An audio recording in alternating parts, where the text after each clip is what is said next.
Swastiastu, Shalom, Namo Buddhaya, salam kebajikan, salam sejahtera bagi kita semua. Nama saya Niluh Ayu Megasari. Saya adalah tenaga pendidik di Sekolah Pasca Sarjana Universitas Airlangga yang mulai bertugas pada bulan Januari tahun 2022 hingga sekarang.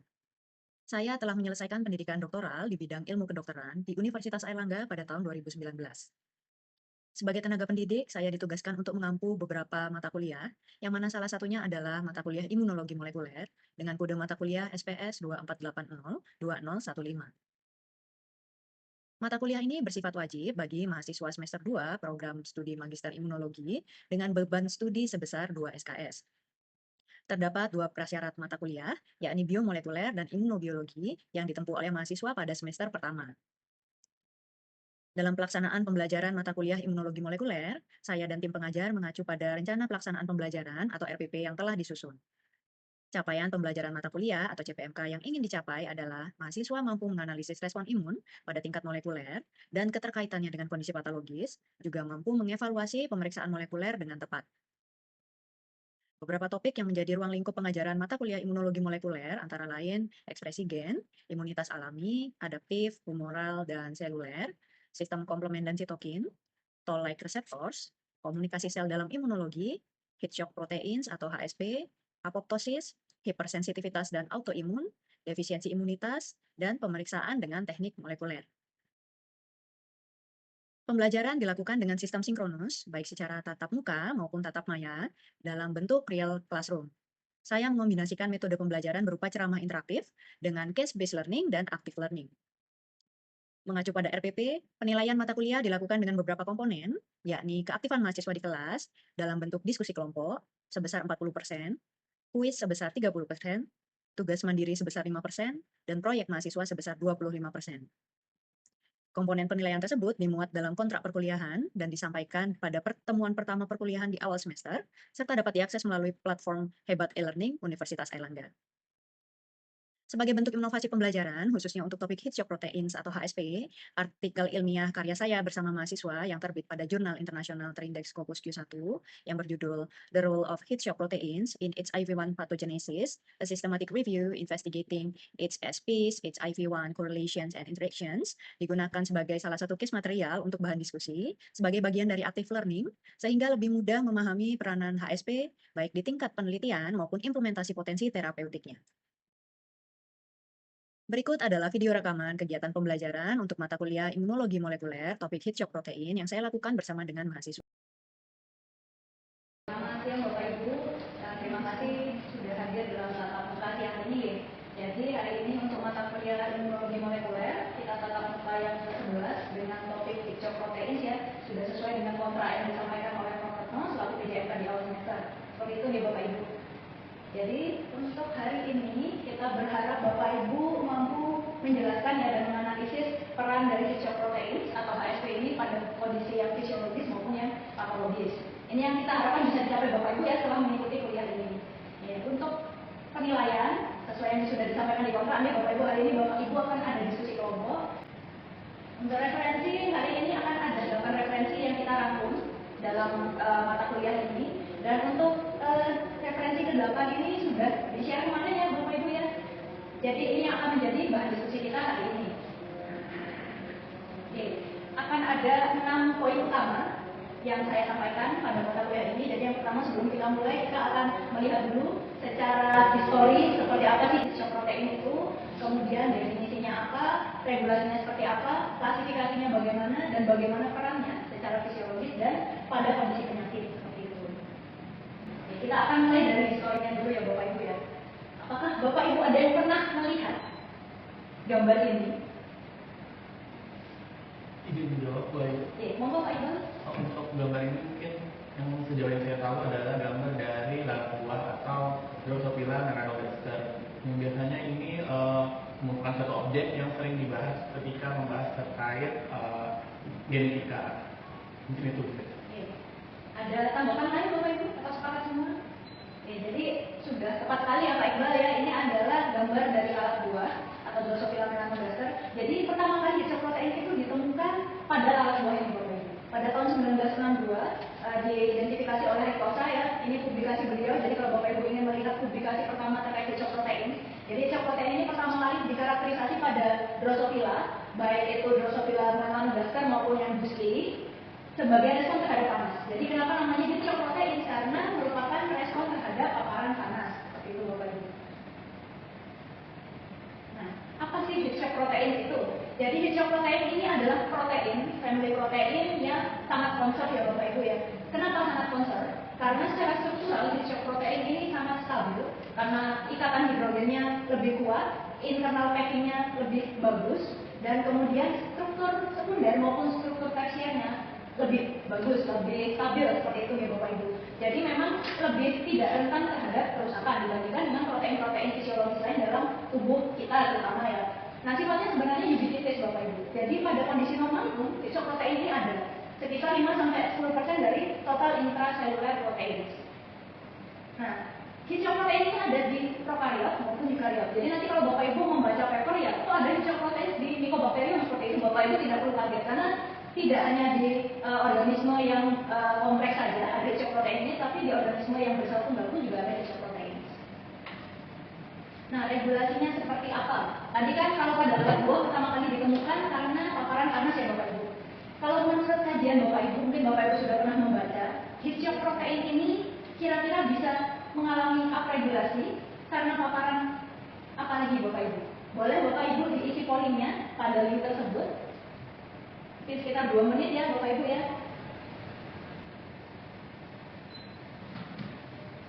Oke. Sudah ada beberapa respon ya Bapak Ibu. Kami persilahkan untuk mengisi. Jadi ini sudah ada yang menjawab. Stres psikologis, kemudian infeksi. Apakah Bapak Ibu ada yang punya pendapat lain lagi? Ada yang menyampaikan hipoksia, kemudian inflamasi. Sudah, mungkin kita cukupkan ya pollingnya ya, karena sudah cukup banyak jawaban yang masuk. Sekarang kita lihat faktor-faktor stres apa saja yang sekiranya bisa meningkatkan upregulasi dari heat shock protein.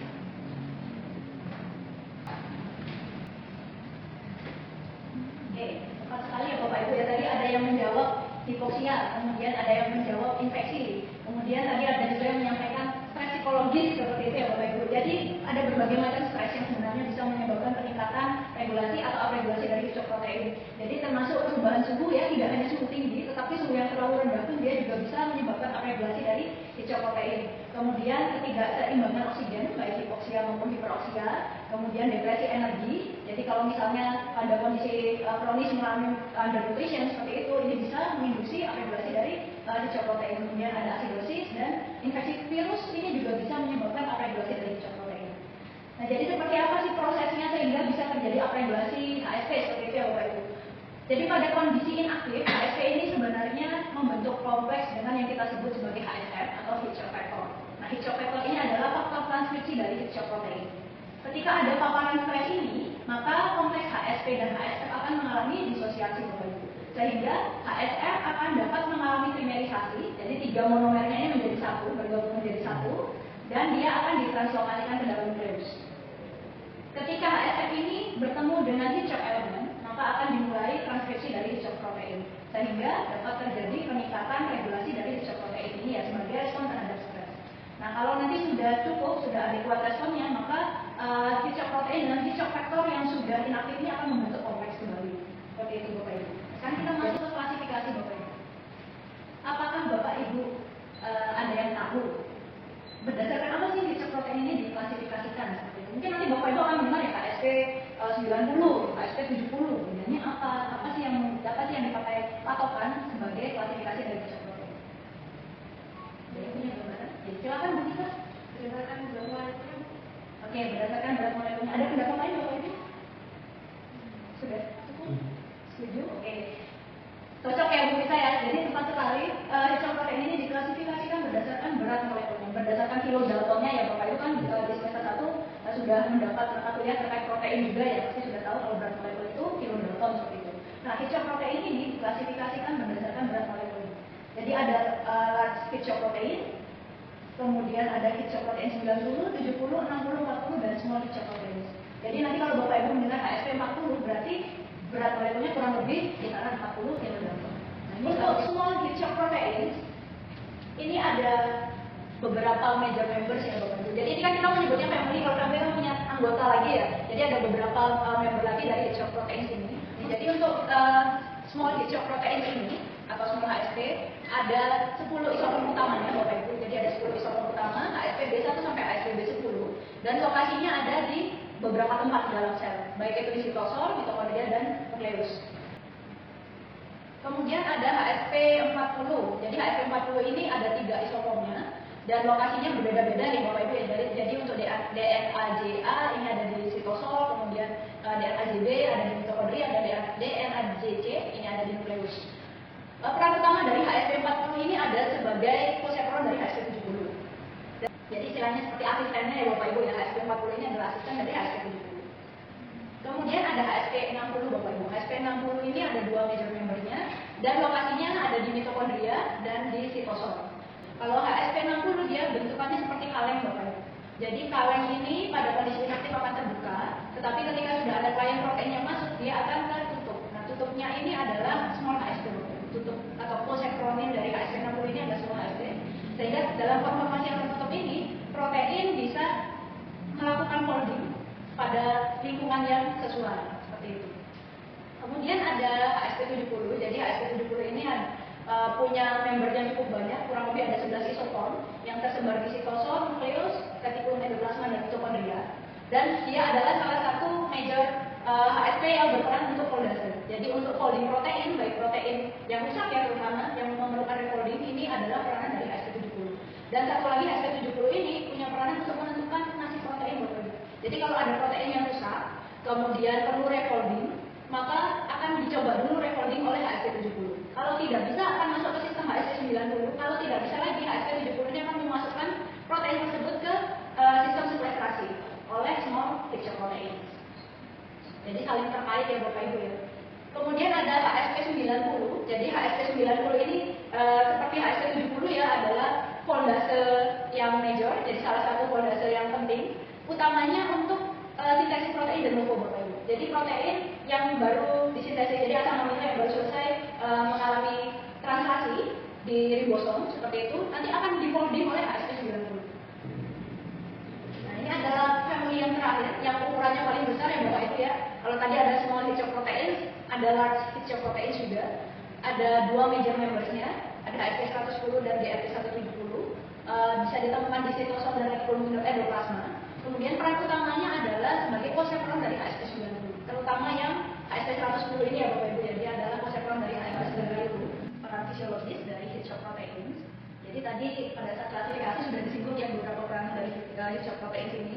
Jadi fungsi utama dari heat shock protein sendiri adalah sebagai molecular chaperones. Jadi Bapak Ibu sebenarnya punya asisten di level molekuler seperti itu ya di dalam tubuh Bapak Ibu sendiri. Jadi sebagai molecular chaperones, heat shock proteins ini punya beberapa peranan. Jadi untuk folding dan refolding terutama ya Bapak Ibu ya. Jadi ketika ada protein yang rusak, heat shock protein ini yang nantinya akan merefolding kembali. Kemudian juga berperan sebagai holdase yang mengganggu ya Bapak Ibu. Kemudian kalau proteinnya sudah tidak bisa diperbaiki lagi, maka akan masuk ke proses sekwestrasi atau degradasi dari protein yang rusak tersebut. Tetapi molecular chaperones ini bukan satu-satunya peran heat shock proteins. Ada peran lain dari HSP ini sendiri, jadi termasuk fungsi biologi seperti autofagi dan apoptosis, serta juga berperan dalam signaling sel-sel imun ya Bapak Ibu, termasuk sel imun innate atau bawaan dan sel imun adaptif. Satu persatu ya. Jadi di sini adalah peran dari heat shock protein sebagai molecular chaperones. Jadi di semester 1 Bapak Ibu di mata kuliah biomolekuler pasti sudah mendapatkan terkait struktur dari protein ya, jadi struktur primer, sekunder, tersier dan kuartener. Nah, bagaimana protein di tubuh kita ini bisa berfungsi? Kan harus memiliki struktur yang stabil. Jadi pada struktur yang fungsional biasanya di level struktur tersier dan struktur kuartener. Nah, bagaimana sekuens asam amino yang disintesis di ribosom? Ini kan seperti urutan kita ya Bapak Ibu, ini bisa mencapai struktur yang kuartener. Nah, di sini adalah peran heat shock protein.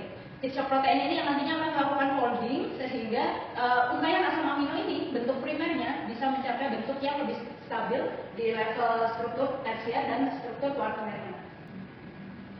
Ini adalah sistem heat shock protein 90 dan heat shock protein 70 karena kedua HSP tersebut memiliki peran utama sebagai foldase, baik itu de novo folding dan juga refolding. Nah, pada kondisi inaktif HSP 70 dan HSP 90 ini punya konformasi seperti berikut. Ketika konseptor tersebut tersebut membawa masuk kain proteinnya, maka konformasi dari HSP90 dan HSP70 ini akan berubah menjadi tertutup. Jadi seperti itu muncul ya Bapak Ibu. Kemudian di dalam konformasi yang tertutup tersebut akan terjadi folding dari kain protein. Kalau kita sudah membahas peran utamanya sebagai molecular chaperone, sekarang kita akan lanjut ke peran lain dari heat shock protein. Jadi selain peran di proteostasis, heat shock protein ini juga memiliki peran pada kondisi biologis lainnya, termasuk fagositosis dan apoptosis. Perannya dari heat shock protein ada di fagositosis. Jadi di sini Bapak Ibu bisa melihat salah satu heat shock protein yang berperan adalah HSP70, yang mana HSP70 ini dia bisa mengaktifkan siklus autofagi. Pertama melalui aktivasi dari kompleks regulatori dulu ya Bapak Ibu. Jadi ada beberapa faktor transkripsi, misalnya ELK, ini diaktifkan oleh heat shock protein 70. Sehingga dengan aktivasi dari kompleks regulatori ini, maka akan terjadi aktivasi dari kompleks inisiasi fagositosis. Jadi ada beberapa protein yang berperan, misalnya ada Bacillin-1 yang di sini ya Bapak Ibu bisa melihat. Sehingga dengan aktivasi dari kompleks inisiasi ini akan terjadi fagositosis.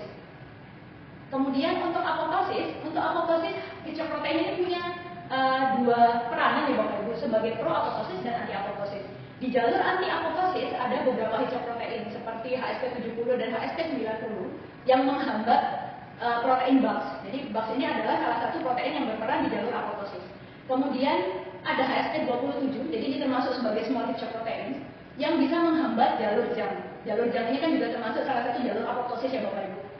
Ini dihambat oleh heat shock protein 27. Kemudian heat shock protein 70 dan 90 juga bisa menghambat aktivasi Cas9, terutama melalui inhibisi dari apoptosis transcription factor ya, APAF1, sehingga tidak bisa terjadi aktivasi jalur apoptosis. Nah, sebaliknya ada heat shock protein 60 yang sifatnya adalah pro-apoptosis Bapak Ibu. Jadi ketika HSP60 ini berikatan dengan LR4, maka akan terjadi aktivasi jalur NF-κB. Jalur NF-κB ini yang akan lanjut mengaktifasi jalur Cas3, 6, and 7, yang mana jalur ini sangat terkait dengan terjadinya apoptosis. Jadi untuk apoptosis ini heat shock protein punya dua peran ya, sebagai anti-apoptotik dan pro-apoptotik. Kemudian perannya di bidang imunologi seperti apa? Jadi heat shock protein ini punya peranan dalam signaling sel-sel imun, baik dari sisi aktivasi imunitas adaptif maupun imunitas bawaan atau imunitas innate. Dari sisi imunitas adaptif, jadi heat shock protein ini selain bisa berikatan dengan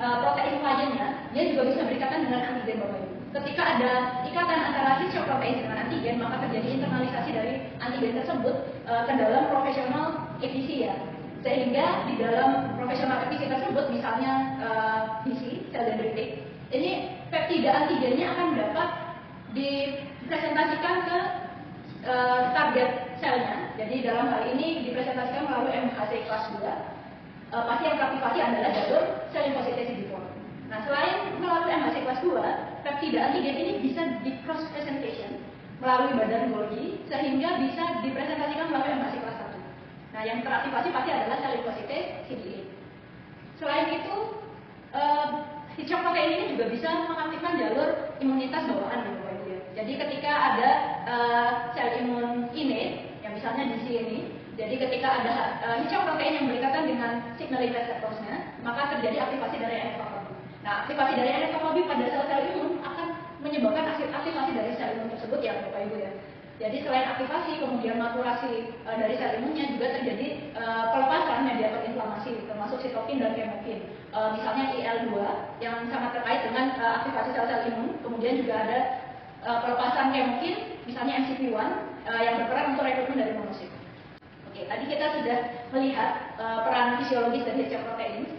Sekarang kita akan membahas apakah heat shock protein ini punya peran patologis. Jadi, oke, kita boleh sedikit polling Bapak Ibu, apakah dari hasil kajian literatur Bapak Ibu pernah membaca keterkaitan antara heat shock protein dengan kondisi penyakit. Bapak Ibu boleh isi di polling tersebut. Kita akan lihat sama-sama respons.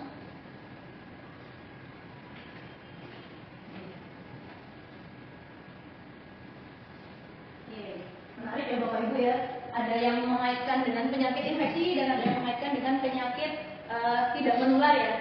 Jadi ada yang mengisi terkait gangguan autoimun, kemudian DM, kemudian cancer, dan ada juga yang mengaitkan heat shock protein dengan dengue, hepatitis, tuberkulosis, HIV, jadi ada beberapa penyakit infeksi ya yang dikaitkan. Oke, jadi sudah sangat sesuai ya Bapak Ibu. Hijau protein ini sangat terkait dengan beberapa penyakit. Jadi saya akan membahas terlebih dahulu keterkaitannya dengan penyakit yang tidak menular. Ada beberapa non-communicable disease yang terkait dengan upregulasi maupun downregulasi dari hijau protein. Yang pertama adalah penyakit neurodegeneratif ya seperti Alzheimer, kemudian Parkinson dan Huntington's disease.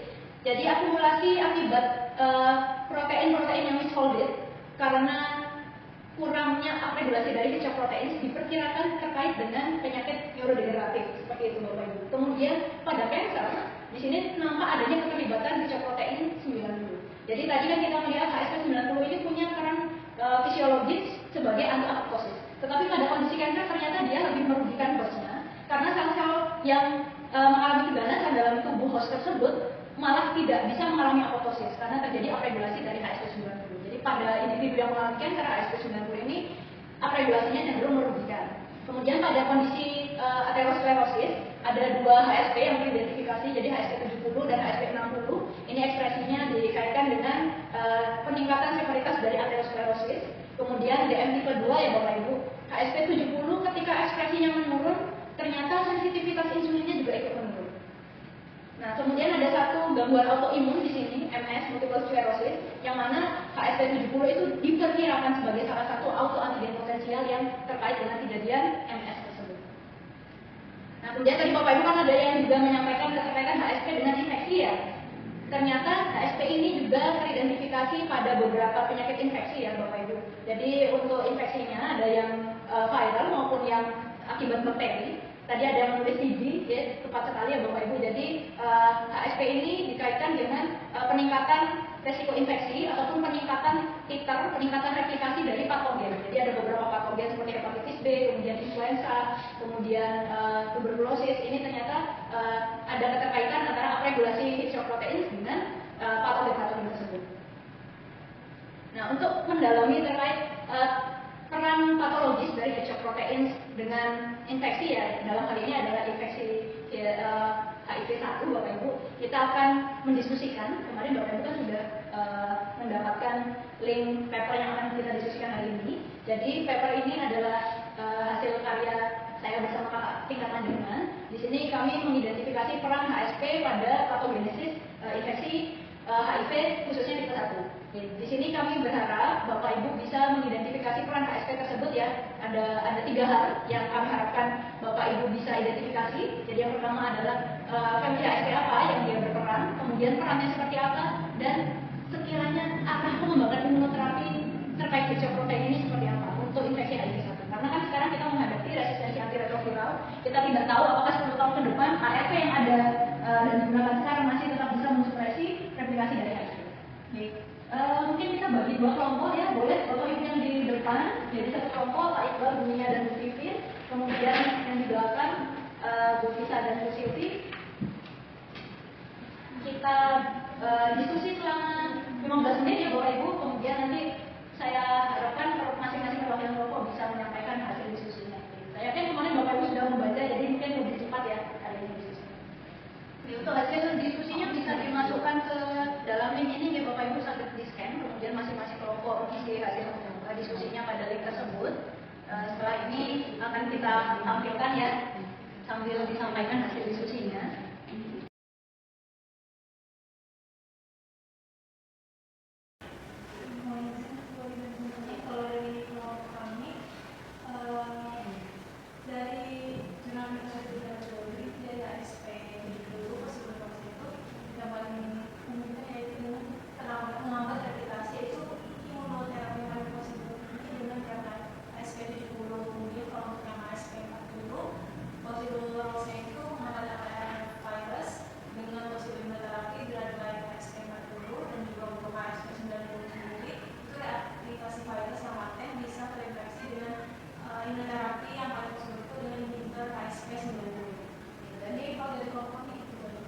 Dari kelompok 1 yang diidentifikasi ada 3 ya, ada 3 famili HSP ya yang berperan dalam infeksi HIV-1. Apakah ada tambahan dari kelompok 2?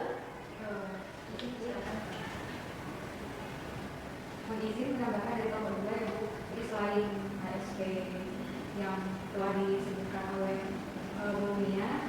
Salah satunya ada ASP BP1, yaitu possible loss-nya pada infeksi HIV tipe 1 ini yang pertama menghambat interaksi LTR P60 dari P65 pada jalur rentokapi. Kemudian yang kedua berinteraksi dengan kompleks ASP40 dan ASP70 dalam menurunkan aktivasi promotor LTR dan gen LTR sehingga menghambat interaksi. Jadi itu saja dari kelompok kedua terkait tambahan ASP40. Terima kasih. Ya, jadi benar ya Bapak Ibu, ada 3 famili HSP yang berperan dalam infeksi HIV1. Jadi ada HSP 40, HSP 90, dan HSP 70. Yang mana seperti sudah Bapak Ibu sampaikan tadi bahwa HSP 40 dan HSP 70 ini lebih menguntungkan host. Jadi lebih menguntungkan individu yang terinfeksi karena dapat menghambat replikasi dari HIV1 tersebut. Sedangkan sebaliknya HSP 90 ini ada 2 isoform ya, terutama yang alfa dan beta. Ini dapat lebih cenderung menguntungkan patogennya karena dia dapat mereaktivasi virus yang mengalami latensi, kemudian dapat memfasilitasi transmisi ya dari sel dendritik ke target utama infeksinya, jadi sel limfosit CD4, dan satu lagi dia malah memfasilitasi masuknya virus HIV ke dalam sel. Jadi Bapak Ibu tadi melihat peran biologis dari HSP sendiri sebenarnya bisa membantu menginternalisasi dari antigen, tetapi pada infeksi HIV ternyata HSP 90 ini malah bisa memfasilitasi masuknya virus tersebut ke dalam sel yang terinfeksi. Ya, sudah sepakat ya Bapak Ibu ya. Kemudian untuk imunoterapinya, karena HSP 40 dan HSP 70 ini sifatnya menguntungkan host, kita berharap adanya pengembangan isoform ya yang bisa digunakan untuk imunoterapi. Sedangkan untuk HSP 90 bisa menggunakan HSP 90 inhibitors. Ini sedang dikembangkan juga untuk kanker ya Bapak Ibu ya, sebagai upaya pro-apoptotik terhadap sel-sel kanker seperti itu. Ya, tetapi memang sampai saat ini masih ada gap. Jadi dari kajian literatur yang dilakukan, ini masih di level in vitro ya penelitiannya. Sehingga kita masih memerlukan pembuktian baik itu di hewan coba maupun pada individu yang terinfeksi, jadi pada manusia. Sebelum saya tutup, apakah ada pertanyaan dulu Bapak Ibu? Ya, silakan Bu Pipin. Saya mau tanya Bu, kalau untuk seperti pemeriksaan laboratoriumnya HSP ini menggunakan teknik apa? Oke, jadi yang ditanyakan adalah teknik laboratoriumnya ya Bu Pipin. Jadi kalau Bapak Ibu tertarik melakukan penelitian terkait isoprotein, karena dari namanya sendiri adalah protein ya Bapak Ibu ya. Kalau ingin melihat di level jaringan atau organ, Bapak Ibu bisa menggunakan teknik IHC atau immunohistochemistry. Tetapi kalau Bapak Ibu ingin melihat di level molekulernya, Bapak Ibu bisa menggunakan real time PCR ya untuk melihat apakah terjadi upregulasi atau downregulasi dari gen-gen penyandi isoprotein. Atau kalau Bapak Ibu ingin melihat lebih jauh, apakah ada mutasi pada gen penyandi isoprotein yang terkait dengan kondisi patologi tertentu, itu bisa menggunakan PCR konvensional dengan sequencing. Seperti itu ya Bapak Ibu. Ada pertanyaan lagi?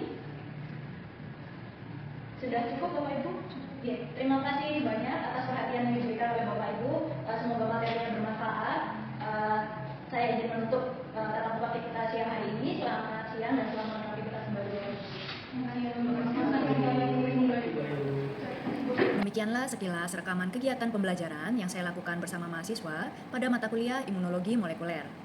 Terima kasih yang sebesar-besarnya saya ucapkan kepada semua pihak yang telah mendukung kelancaran proses pembelajaran ini. Akhir kata, semoga bermanfaat. Terima kasih.